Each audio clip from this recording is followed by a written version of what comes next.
pessoal, tudo bom? A gente está aqui para mais um episódio do Pais e Filhos. A gente vai trocar essa ideia, eu e a Mari, a gente está aqui. Mari, dá um oi pro pessoal. Pessoal, tô aqui, ó. Quem tem o livro já pega o seu para ir grifando conforme a gente conversa. Né? A gente vai falar do capítulo 19 hoje, Mari, que se chama O que é a Verdade.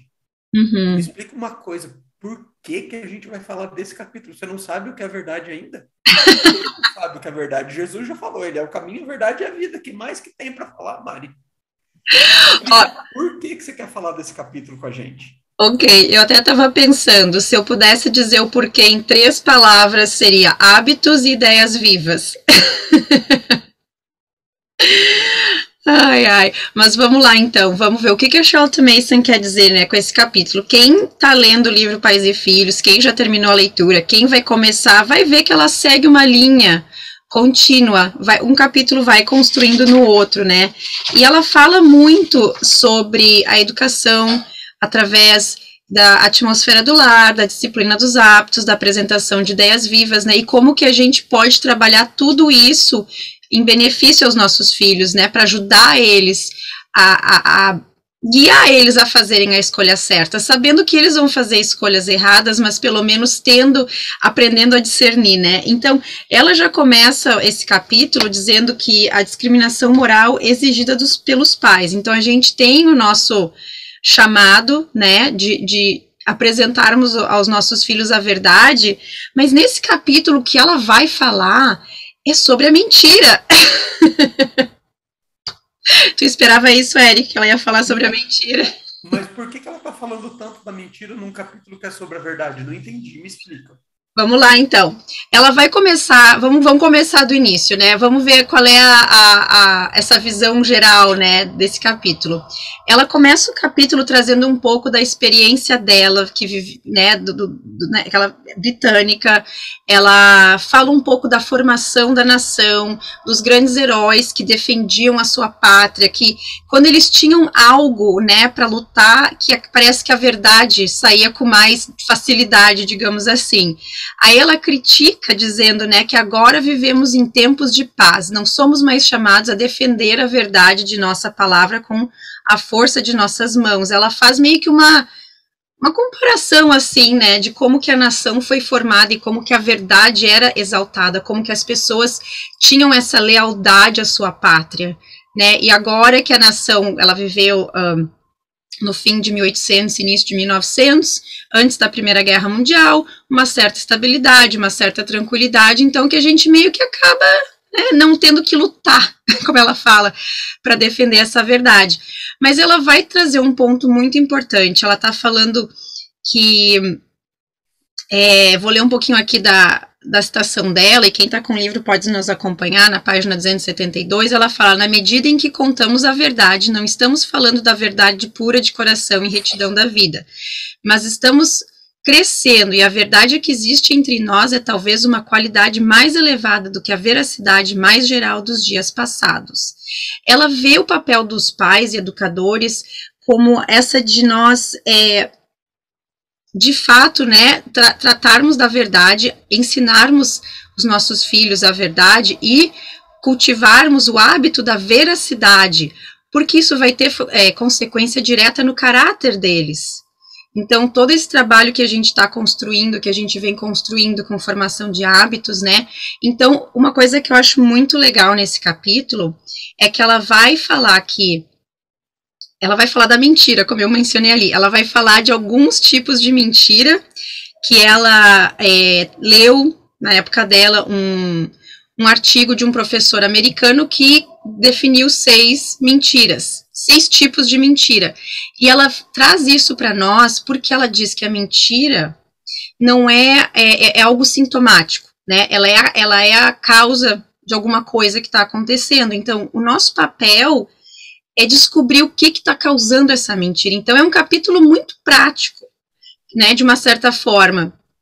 É bem realmente, como a gente falou várias vezes, Pais e Filhos é um guia para realmente nos ajudar na educação das crianças. Ele dá várias rotas para a gente, isso está acontecendo. Então, ela descreve um pouco, eu acho até interessante a gente poder falar bem rapidamente sobre essas mentiras. Ela fala da pseudofobia, ela dá uma explicada no que é, e o legal é que ela dá formas de tratamento, né? Então, como a gente sempre acaba batendo na tecla do hábito, ela fala que a veracidade, ela não é uma coisa que a gente já nasce com veracidade, assim como ela diz que a gente também não nasce mentiroso, né?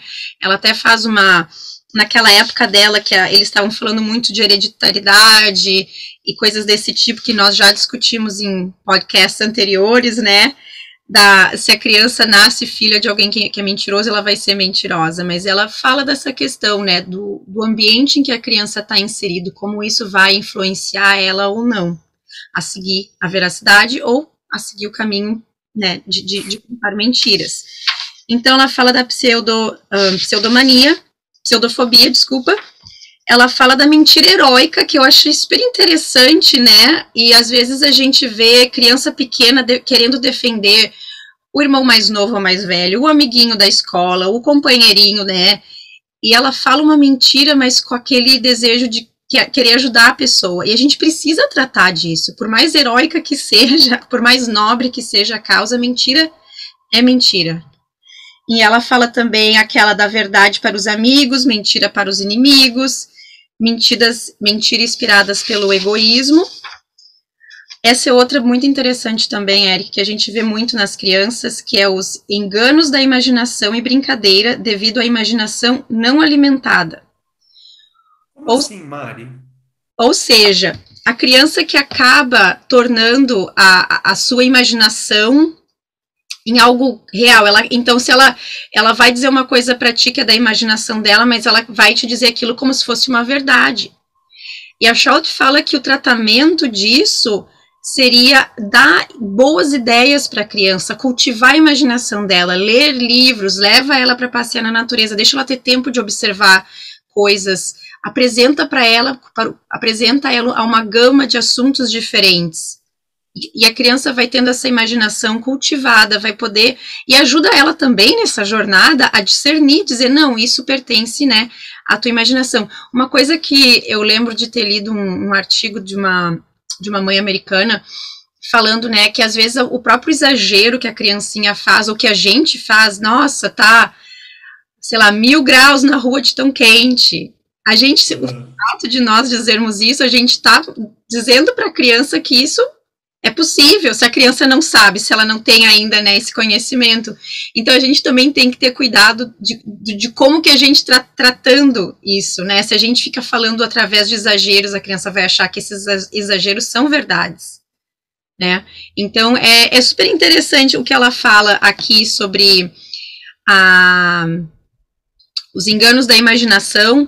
E eu vou ler só um trechinho aqui que está na página 279, que diz assim: ao mesmo tempo, quanto mais imaginativa a criança, mais essencial é que os limites do reino do faz de conta sejam claramente definidos e que a veracidade exata seja insistida em tudo que diz respeito ao mundo mais restrito em que vivem os adultos. Ou seja, né, não está a 1000 graus lá na rua, deve estar 39, 40, muito quente, mas não está 1000. E, enfim, ela dá dicas, então, né, como que a gente pode lidar com isso. E aí ela fala também da mitomania, e são coisas que às vezes a gente não pensa quando a gente vê o nosso filho, a nossa filha, a criança com a qual a gente trabalha, dá alguns sintomas, mas quando a gente começa a refletir, o que está causando isso? Pode ser algum sinal desses tipos de mentira. Eu lembro que recentemente uma mãe compartilhou comigo que o filho dela mentiu, mas foi uma mentira heróica. Ele falou alguma coisa para a professora, eu não lembro direito o que era, mas ele falou para a professora porque ele queria defender o amigo. Ele compartilhou o lanche com o amigo, mas não podia compartilhar o lanche com o amigo. Mas ele queria, né? Então, eu conversei com essa mãe, né, falei, lê lá aquele capítulo 19, reflete sobre isso, vê formas que tu pode ajudar o teu filho, de repente traz ideias de pessoas, né, que superaram esse problema da mentira, né, e ela conclui dizendo, né, que Assim como, né, a tabuada não vem naturalmente, assim como ter o hábito de escovar os dentes não vem naturalmente, né, a veracidade também precisa ser treinada. E a gente precisa estar atento, né, para arrancar as ervas daninhas conforme elas crescem. Mari, e que legal que a gente pode entender isso como um desenvolvimento, como um hábito, como um crescimento. Mas só me tira uma dúvida pequena, porque eu Uhum, estou vendo você usar dois termos. Eu tenho, enquanto você está falando, eu estou vendo você falar verdade e veracidade. hum, As duas coisas são a mesma coisa. A veracidade é o hábito da verdade. Separa as duas para mim um pouquinho, só para eu entender, porque eu estou vendo palavras diferentes aqui e eu quero estar esperto no que você está falando. sim, sim, a veracidade seria o hábito que a gente treina para desenvolver, porque a verdade é a verdade, né? Como tu falou no início, só existe uma verdade. Né, a verdade não é a minha verdade, enfim, né? Tudo aquilo que a gente sabe, toda essa confusão que acontece quando a gente torna a verdade relativa. Então, assim, como tu falou, a verdade é a verdade. Né? E a veracidade é o hábito que a gente está treinando na criança, o hábito da verdade, né? Eu acredito que até dá para usar um pouco elas, né? Como é que se fala? Interchangeable. Intercambiável. Obrigada. Porque quando a gente lê o trabalho dela, ela fala, em inglês, ela fala o hábito do truthfulness, né? E a gente traduz como veracidade, né? Verdade. Mas seria a mesma coisa, né? O hábito da verdade, de cultivar, né? Eu acho que eu não sei porque eu fico pensando, para mim sai mais natural falar cultivar a veracidade ou cultivar a verdade, porque a verdade só tem uma. Sim, faz todo sentido. Eu só queria entender certinho os termos exatamente porque para mim eles são bem intercambiáveis, mas dá para entender isso também de que a veracidade é o hábito que eu tô gerando, né? A Sim, verdade é o que eu falo, então eu falo a verdade, mas eu pratico a veracidade, né? Então, eu gostei dessa distinção. Eu estava suspeitando que era alguma coisa assim, mas eu gostei de ter isso esclarecido também. Também sim. ajudou.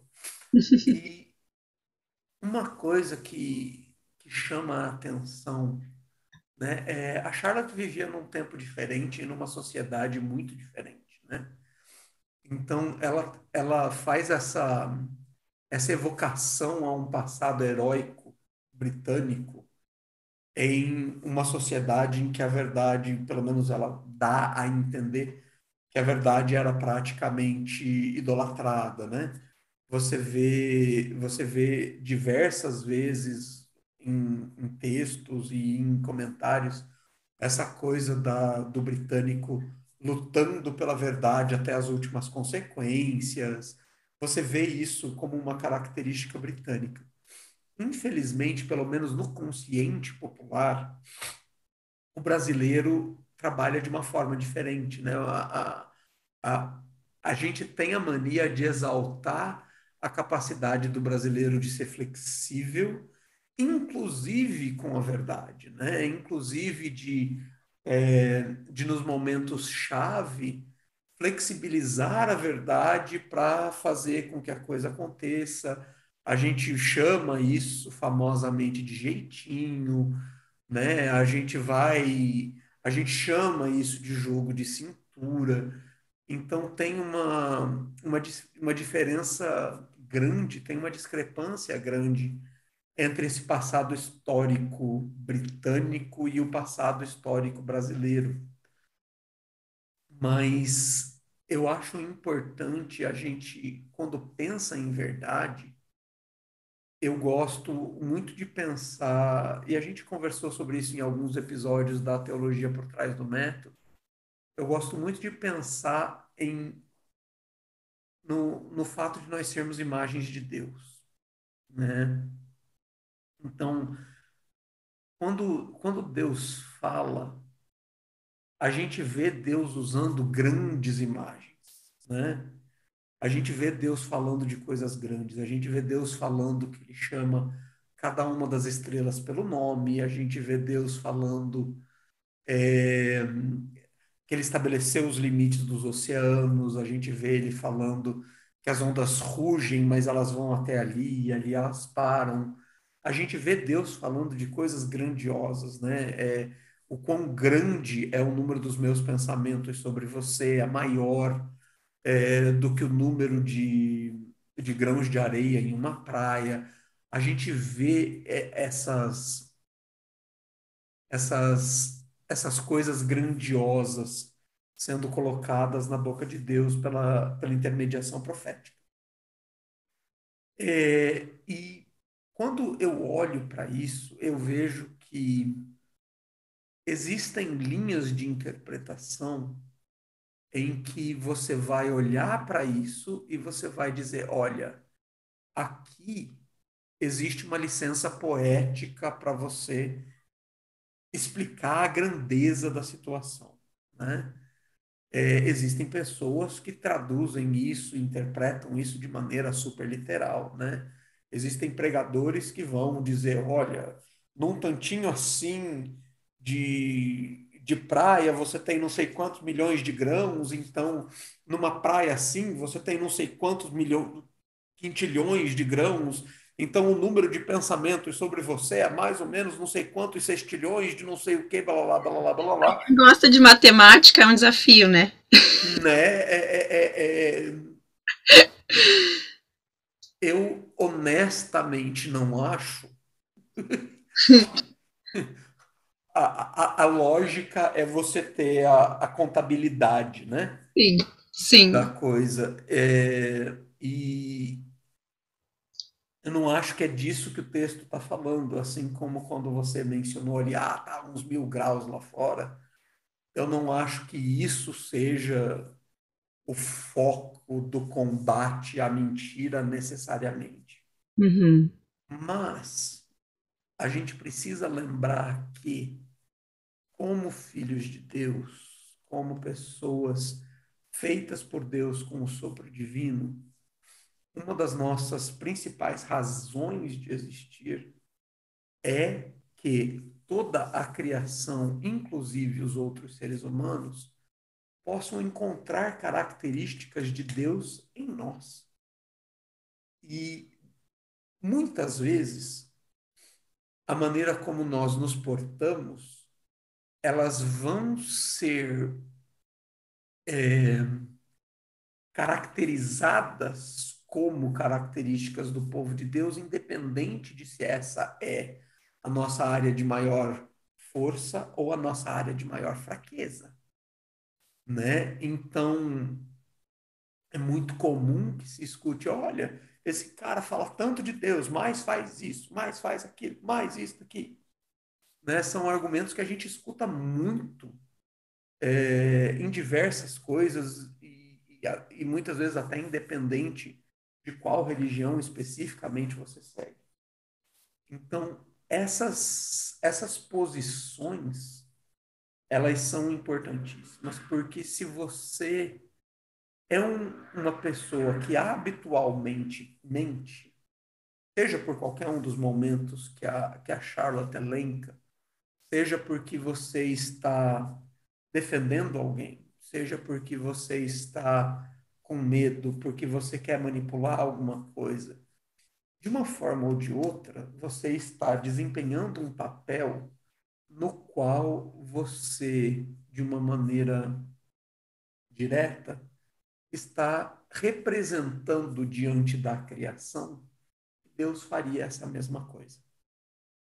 Né? Você está representando que Deus falaria dessa forma, que Deus diria isso daqui, mas que daí no final das contas não é bem aquilo ali, né? Que Deus se portaria dessa forma de dizer: olha, veja bem, se for para salvar alguém, eu posso mentir. Se for para fazer isso, eu posso fazer isso. E o que a palavra traz, pelo menos quando Deus se descreve, é muito claramente como um Deus que não mente. Né? A palavra tem vários versículos que ele diz: eu não sou homem para que minta, eu não sou um Deus que mente, eu não faço esse tipo de coisa. E então fica muito complicado quando a gente, por um motivo ou por outro, seja ele qual for, a gente aceita a mentira. E hoje em dia é muito normal a gente levar a coisa para um lado em que cada pessoa tem a sua verdade, né? Tem aquela famosa imagem que você tem um elemento que ele tem que ele é quadrado, mas ele tem uma fonte arredondada, né? E que você joga uma luz daqui, uma luz daqui, e lá ele projeta uma sombra quadrada e azul, e aqui ele projeta uma sombra retangular e verde, por exemplo. E daí a gente tem a ideia de que isso é verdade e aquilo também é verdade, né? E eu gosto razoavelmente dessa imagem, mas ela tem uma imprecisão, porque aquilo que se fala sobre o objeto pode ser verdadeiro, dependendo da onde eu estou e de qual é a minha participação. Eu posso fazer afirmações verdadeiras baseadas na minha experiência, mas que não são a verdade, né? O objeto que tem aquele formato em específico e que tem uma cor baseada na luz branca, aquele objeto contém uma verdade.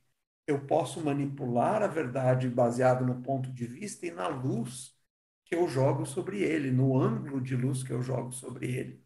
Mas o objeto em si é aquele objeto.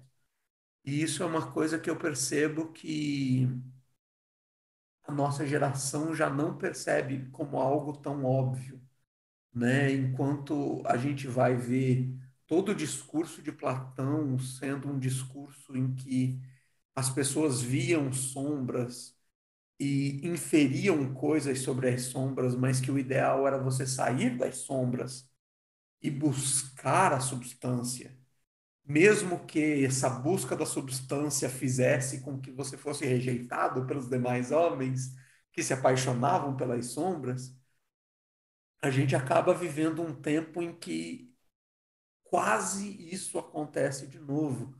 Mas agora nós temos as nossas próprias lanternas, nós jogamos as nossas próprias sombras diante das nossas próprias cavernas e nós pensamos que assim criamos realidades.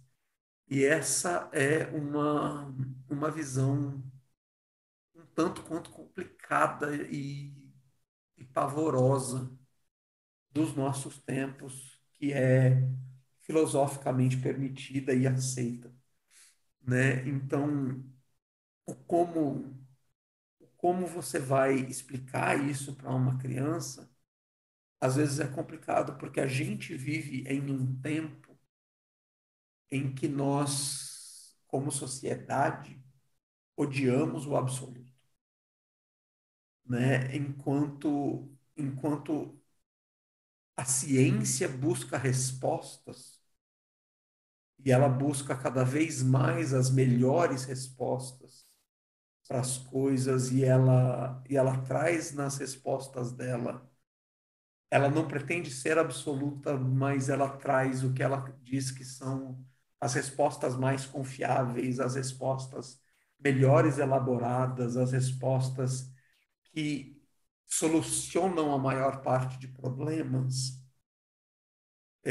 Nós flexibilizamos as respostas que nos são reveladas na palavra por Deus e permitimos que o que ele revela seja simplesmente mais uma cor diante de uma policromia criada através da perspectiva de cada indivíduo.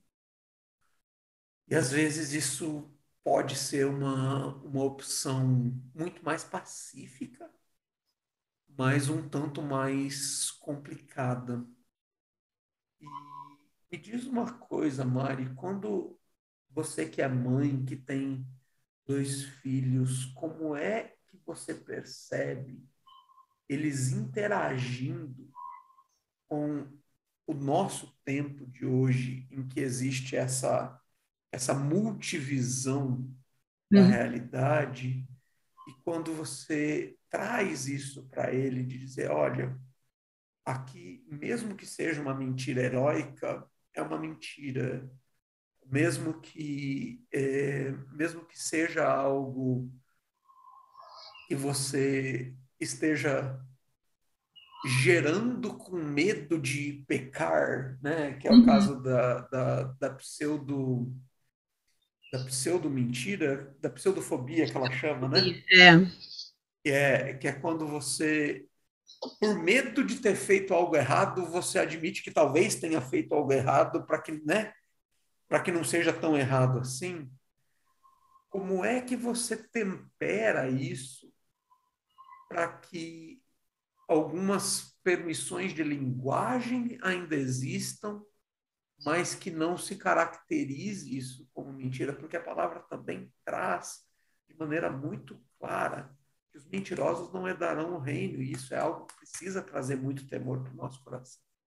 Sim, olha, eu acho que tu teve uma luz aí, porque hoje na nossa lição da Bíblia, nós estamos lendo o Evangelho de Mateus, e a parte onde Judas vai, né, aceitar as 30 moedas de prata, né, para trair.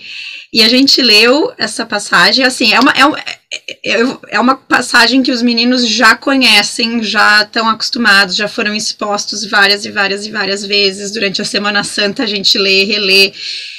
E aí, e parece que toda vez que a gente lê, né, eu falo, como é que ele teve vergonha na cara de mentir na cara de Jesus? É essa reação que eu tenho dos meninos. É tão explícito, né? É tão... E a gente leu isso hoje e é interessante, assim, pensar, né? Não é uma coisa que eles questionam, não é uma coisa... Eles veem ali que realmente a mentira estava muito explícita, mas eu acredito, assim, que olhando, né, nesses anos da minha jornada materna, né, ao longo do eu e meu marido, as nossas decisões, eu acredito que expor eles a Bíblia, a verdade, aos evangelhos, provérbios, é o que dá o fundamento, a base, né, ali, expor eles aquilo. E conforme eles vão crescendo, claro, eu e meu marido temos o nosso trabalho de sermos discipuladores dos nossos filhos, né? E com muita imperfeição e muito temor do Senhor, pedindo discernimento, pedindo sabedoria, reconhecendo quando erramos, né? Reconhecendo quando eu disse, nossa, tá 1000 graus lá na rua de tão quente, dizendo, não, a mamãe tá exagerando. Porque às vezes são nas pequenas coisas que a gente, não, às vezes nem percebe que tá fazendo, que a criança acaba absorvendo aquilo e refletindo aquilo, aí que tu vê, nossa, mas onde é que ela aprendeu isso? Enfim, né? Mas eu acredito que essa base é muito necessária para eles poderem, então, quando forem, né, confrontados com alguma leitura ou alguma conversa, que, enfim, né, que não esteja falando, que cada um tá falando ali da sua verdade, dessa coisa, enfim, né, cada um deles poderem estarem preparados, terem esse armazenamento, terem essa confiança no Senhor, né, de que eles podem dizer, não, eles podem ser aqueles que saem, né, das trevas e são os que estão indo contra, mas a gente fala muito sobre isso, e como eles são crianças, a gente lê muitas histórias e eles veem, né, a mentira tem perna curta. Às vezes eles percebem que eles vão tentar falar uma coisa e eu sempre sei qual é a verdade. É coisa de mãe, eu acho. A gente sempre sabe qual é o que realmente aconteceu. Então, assim, ter esse diálogo com as crianças, de expor eles a verdade, né? Ler a Bíblia com eles, para as pessoas que, enfim, fazer o devocional, o seu culto doméstico, a gente frequenta a missa, a gente interage com outras pessoas da nossa comunidade que apoiam e suportam, né, essa visão. E eu acho que, assim, de forma prática mesmo, o que a Shell traz nesse capítulo 19, ela traz muita praticidade. Então, o que eu faço? Claro, eu vou observando os meus filhos, vou vendo, quando eu vejo uma mudança de comportamento que me faz pensar, peraí, será, por que ele está inventando essa história? Por que, enfim, né? Se é uma bandeira vermelha, eu começo a refletir, começo a buscar o que está causando isso. Né? Será que foi medo porque ele fez uma coisa errada e ficou com medo de contar a verdade, da consequência? O que já aconteceu aqui em casa, né? Já aconteceu. Às vezes eles fizeram uma coisa e eu acho que é tipo a pseudofobia, né? Eles ficaram com tanto medo que tiveram que acharam que fazer uma coisa errada que acabaram distorcendo a coisa.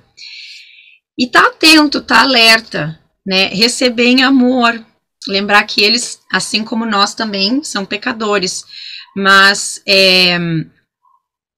especialmente com meu filho mais velho, eu vejo que ele é uma pessoa assim que tem a gente fala em inglês, né, old soul, ele é mais ele olha as coisas, ele não aceita tudo prontamente, ele pondera, se ele vê uma coisa errada, ele me diz.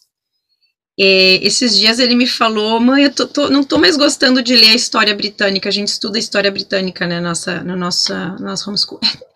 Hitler é tão mal, ele é tão mal que eu não quero mais ler a respeito dele.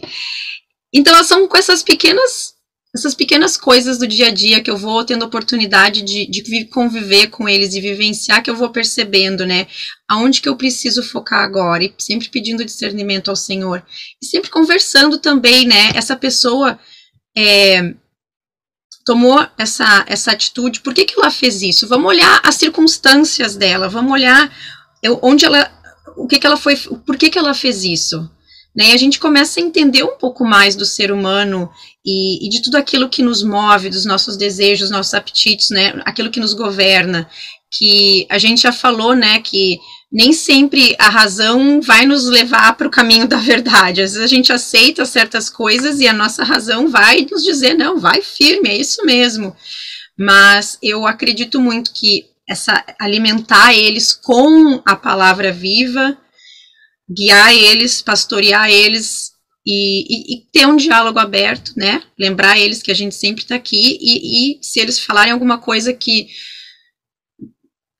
faz o meu cabelo ficar de pé, respira fundo, né? Eu sempre converso com meu marido, às vezes eu digo, filha, a mamãe precisa falar com o papai, a gente volta nesse assunto em breve, né? E ir tratando conforme as coisas forem aparecendo. Mari, a gente precisa ter muita sabedoria e muito zelo em como não só ensinar a veracidade, como ser exemplo em veracidade, em saber estender a misericórdia enquanto está ensinando, mas ao mesmo tempo não deixar que a coisa não seja levada a sério, né? E isso é importante a gente fazer. Mas que legal que a gente pôde conversar um pouquinho sobre o capítulo 19. Então, de novo, se você ainda não tem Pais e Filhos, pega esse livro, dá uma lida, porque aqui a gente está tendo clube de leitura, né, Mari? A Tendo o gente, clube de leitura do livro 1 agora, né? isso, a gente vai passar pro próximo, para a próxima leitura, que vai ser o Educação no Lar. E eu não sei quando que esse episódio vai pro ar, mas acredito que quando esse episódio estiver no ar, a gente já vai ter retomado a leitura. Mas nós tivemos uma experiência maravilhosa com o nosso clube, lendo o livro Pais e Filhos. Até o Eric fez uma aula especial com a gente, tirando várias dúvidas, enfim, conversando, né? E é muito legal de ver as mães crescendo e, ao mesmo tempo, elas acabam abençoando eu e a Janice, porque a gente acaba, é verdade, olha essa ideia, enfim, foi uma experiência que a gente teve um resultado, um feedback muito positivo e a gente viu realmente famílias serem transformadas com a leitura desse livro. Muitas mães acabam falando, né, a experiência delas, né, com o Senhor acaba se firmando ainda mais, né, elas acabam buscando o Senhor de outras formas a partir da leitura desse livro. Ele realmente ele tem muita ideia boa, muita ideia viva mesmo. Então fica aqui o convite para você que ainda não tem, que ainda não está participando do clube de leituras, para você entrar nos links aqui embaixo, conhecer mais da gente, conhecer o trabalho e participar com a gente, chegar mais perto, deixar suas narrações, para que a gente possa se conhecer, para que a gente possa estar mais perto e que a gente possa fazer parte dessa rede de apoio e crescimento juntos, tá bom? Gente, tudo de bom. Deus abençoe vocês e até a próxima.